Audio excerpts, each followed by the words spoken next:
નમસ્તે મિત્રો. કેટલી ગરમી થાય છે નહીં? આ ગરમીનું કંઈક કરો ભાઈ સાહેબ, કેટલો પરસેવો થાય છે. દરેક બીજી વ્યક્તિના મોઢે આ જ વાત છે. ભયંકર ગરમી ફીલ થઈ રહી છે, પણ આવી ધીકતી ગરમીથી શરીરને સાચવીશું કેવી રીતે? હીટ વેવથી કેવી રીતે બચીશું? સનસ્ટ્રોકથી કેવી રીતે બચીશું? શું ખાઈએ? કેવી રીતે કાળજી રાખીએ? ચાલો આજે એ જ વિશે વાત કરીએ. ઉનાળામાં આયુર્વેદ પ્રમાણે એવું માનવામાં આવે છે કે જે સૂર્યની ઉર્જા છે ને એ આપણા કરતાં વધારે છે. એનું બળ આપણા શરીર કરતાં બહુ વધારે છે અને એ આપણા શરીરની એનર્જીને પણ એબ્ઝોર્બ કરી લે છે. એના સ્વરૂપે તમારો ડાયજેસ્ટિવ પાવર જે છે ને એ બિલકુલ મંદ હોય છે અને એ વાત આપણે સમજતા નથી. અને ભૂખ ના લાગી હોય તો પણ ટાઈમ જોઈ જોઈને જમવાનું કરીએ છીએ, જે ઉનાળાના દિવસોમાં બિલકુલ બી યોગ્ય નથી. ઉનાળાના શરૂઆતના દિવસમાં ક્યારેક ચક્કર આવવા, માથું દુખવું, બિલકુલ ભૂખ ના લાગવી, પાણીની બહુ તરસ લાગવી, હોઠ સુકાઈ જવા, મોઢું સુકાઈ જવું, આ બધા લક્ષણ એકદમ કોમન છે. ખાસ કરીને ભૂખ માટે વાત કરીએ તો ધ્યાન રાખીને જે ભોજન લેવાનું છે એમાં મધુર રસ અને સ્નિગ્ધતા વધારે હોવું જોઈએ.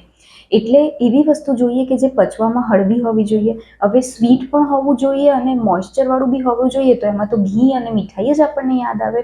તો એને કન્ઝ્યુમ કેવી રીતે કરવાનું? કહેવાનો મતલબ એ છે કે જેટલા પણ ખોરાક ભારે છે, જે દૂધની બનાવટો છે, જે મીઠાઈઓ છે, એ બધી વસ્તુ પ્રમાણમાં ઓછી માત્રામાં લેવી. દરેક વખતે તમે જમવા બેસો ત્યારે ભૂખ કરતાં થોડુંક ઓછું જમવું જોઈએ કે અગ્નિ બહુ જ મંદ છે. જો અગ્નિ બગડી ગયો તો તમે રોગી થઈ જ જશો. આયુર્વેદ માને છે રોગે સર્વાપી મંદાગ્નો. બધા જ રોગ જે છે એ અગ્નિના કારણે થાય છે. એટલે એક નિયમ પાળવાનો છે, જે કંઈ ખાવું છે એ તમારા અગ્નિને પૂછીને ખાવાનું છે. જે ફૂડ પ્રોડક્ટ્સ તમે ચૂઝ કરો છો એ વધારે લિક્વિડવાળા હોવા જોઈએ અને સુપાચ્ય ભોજન લેવું જોઈએ. એટલે જ ઉનાળા દરમિયાન બહુ બધા લોકો ડાયટ ના કરે તો પણ એ લોકોનું વજન ઉતરી જાય છે. કેમ કે તમે પણ ધ્યાનથી વિચારજો કે જો ઘરમાં 4 સભ્ય હોય તો એમાંથી એક સભ્યને અત્યારે ઉનાળા દરમિયાન એવું થતું જ હશે કે યાર બપોરે જમી લઉં ને, પછી રાત્રે હવે ખાવાનું મન જ નથી થતું. નહીં ખાવાને કારણે પેશન્ટનું વજન જે છે એ ધીરે ધીરે ઉતરી શકે છે.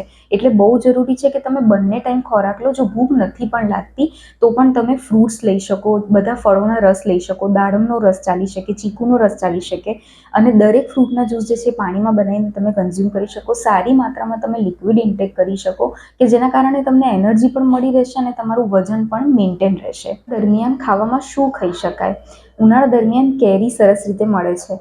કેરી રેગ્યુલર કન્ઝ્યુમ ન કરવી જોઈએ. કેરીનો રસ પણ રેગ્યુલર ન કરવો જોઈએ કન્ઝ્યુમ. તમે કેરી અથવા રસ લેવા માંગો છો તો વીકમાં 4 વખત લો તો ચાલે. કેરીનું એક ફળ ચાલે. જે વાટકી રસ છે એ આટલી નાની વાટકીમાં તમે રસ કન્ઝ્યુમ કરો તો ચાલે. શક્કરટેટી લઈ શકાય, તરબૂચ લઈ શકાય છે, ચોખા સારી માત્રામાં લઈ શકાય, મગ લેવા જોઈએ. અડદ જેવી ભારે વસ્તુઓ જે પચવામાં બિલકુલ હેવી પડે છે એ તમારે કન્ઝ્યુમ ન કરવું જોઈએ.